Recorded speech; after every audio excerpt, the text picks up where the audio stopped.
Comment organiser le calendrier du CE avec des travaux dont les délais sont fixés par la loi Rebsamen?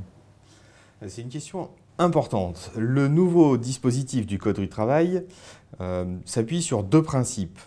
Le premier principe, c'est d'avoir une année organisée en 3 temps, un temps économique, un temps social, un temps stratégique. Le second principe est de sécuriser plutôt pour l'employeur le terme de la consultation, le délai de la consultation. En réalité, sur ce principe de sécurisation des délais, l'innovation a été faite il y a 2 ans avec la loi de sécurisation des emplois. C'est-à-dire que c'est à l'occasion de cette loi de sécurisation des emplois que les procédures, plutôt au moment des restructurations des procédures collectives, ont été inscrites dans des délais fixés qui sont étendus en cas de sollicitation d'un expert, mais qui pose comme principe absolu qu'au terme du délai préfixe, l'avis est réputé rendu.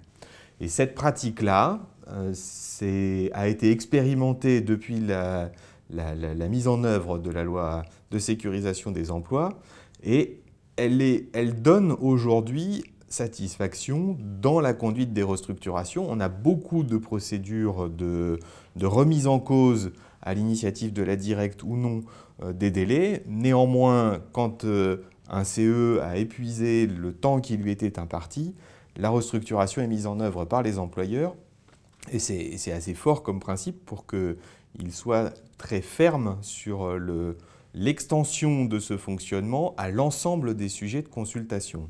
Alors, pour les informations, consultations, les 17 regroupées en 3 dont on parle beaucoup à l'occasion de cette loi Rebsamen, c'est exactement ce principe qui a été retenu, avec l'idée que sur l'économique, sur le stratégique, sur le social, le CE aura 1 mois pour répondre et donner un avis sur les informations qui lui ont été remises, ce délai étant porté à 2 mois en cas d'expertise.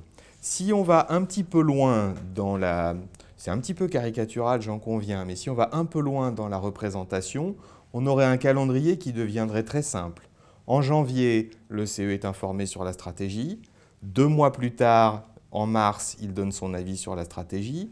La réunion suivante, en mai, il est informé sur la situation économique et financière. Il donne son avis en juillet, 2 mois plus tard. Et en septembre, dernière information sur la situation sociale. En novembre, avis sur la situation sociale et l'année est terminée.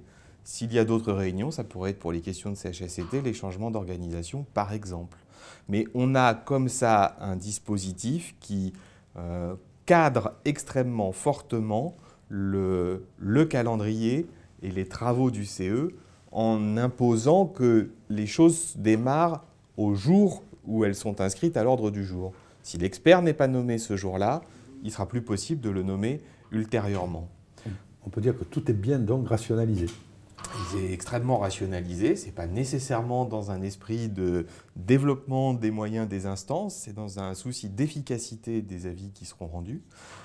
Et face à ce dispositif, le meilleur conseil à donner est d'anticiper. Anticiper les moments dans lesquels les différents sujets seront traités dès l'année 2016, dès l'année prochaine. Anticiper le moment où les comités d'entreprise solliciteront des experts pour traiter chacun de ces sujets et anticiper enfin la manière dont s'intercaleront les négociations avec les processus d'information-consultation. Merci beaucoup. Je vous en prie.